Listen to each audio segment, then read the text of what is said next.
अस्सलामु अलैकुम रहमतुल्लाहि व बरकातुहू। वालेकुम अस्सलाम रहमतुल्लाहि व बरकातुहू। बच्चों, जमात 12वीं हिस्सा नज़्म से 5वीं नज़्म जो कि मरसी है बच्चों, इसका पहला हिस्सा मुकम्मल किया हमने, है ना। नज़्म सराय मरसी सराय मैंने कल आपको बताया था। आज हम इसकी तशरीह करने वाले हैं। इसमें मुख्तलिफ़ सनतों का इस्तेमाल किया गया है, तो वो भी हम आज समझने की कोशिश करेंगे। ठीक है। मरसी के बारे में काफ़ी मालूमात मैंने आपको गुज़श्ता जमात गुज़श्ता पीरियड में दिया था, और आप लोग उसको गुज़श्ता जमातों से पढ़ते आ रहे हैं 9वीं 10वीं 11वीं में, है ना। तो वक्त ज़ाया न करते हुए बराबर शुरुआत करता हूँ बच्चों। अकबर ने यूं ही म्यान से तलवार को खींचा, अकबर ने यूं ही म्यान से तलवार को खींचा, इस तेग ने मैदान में दिखाया ये तमाशा, यूं बर्क तड़प कर जो गई ता सरे अदा, गह सर को गए हाथ को गह पाँव को काटा, टुकड़े तने कुफ़ार के एक जा पे नहीं थे, टुकड़े तने कुफ़ार के एक जा पे नहीं थे, था सर तो कहीं हाथ कहीं पाँव कहीं थे। मुश्किल अल्फाज के मायने लिखते चलिए बच्चों, पेंसिल आप हाथ में रखिए। यूं इन्हें जैसे ही, जैसे म्यान तलवार रखने का खौल जो होता है,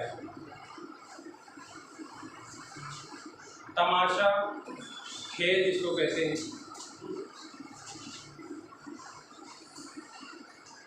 बर्क यानी बिजली, कुफ़ार कुफ्र की जमा है, काफिर की जमा है कुफ़ार, काफिर की जमा है कुफ़ार।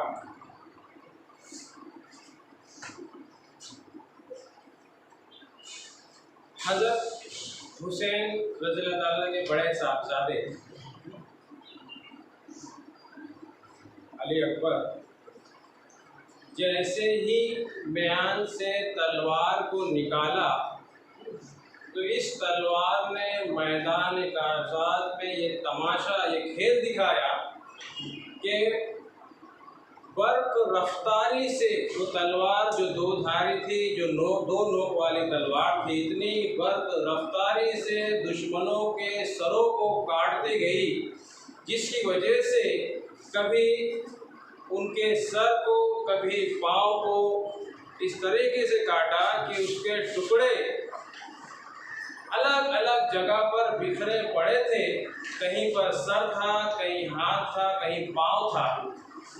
तो इस तरीके से उनकी बहादुरी और शुजाअत का जिक्र शायर ने इस पहले बंद में कहने की कोशिश की है बच्चों।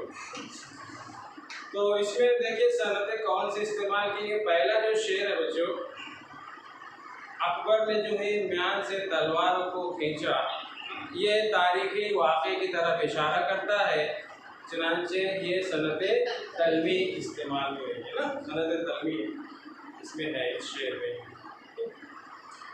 उसके बाद जो दूसरा शेर है बच्चों, जू बर्क तड़प कर जो गई ता सरे अदा, यानी उस तलवार को बच्चों बर्क के तड़प यानी बर्क रफ्तारी से इसकी तशबीह दी गई है, तो इसीलिए इसको सनते तशबीह। कहीं पाँव कहीं थे, यानी एक ही झटके में, एक ही वार में जो है तो उनके सरों को भी काट दिया, पाँव को भी काट दिया, हाथ को भी काट दिया। लिहाजा इसमें मुबालगा आराई हुई है। इस शेर में कौन सी सनत इस्तेमाल की? सनते मुबालगा बच्चों। ठीक है, तो आप लिखते चलिएगा, नोट करते चलिए। ठीक है, तो ये बंद आपको बच्चों समझ में आ गया। ठीक है, अगला बंद लेते हैं।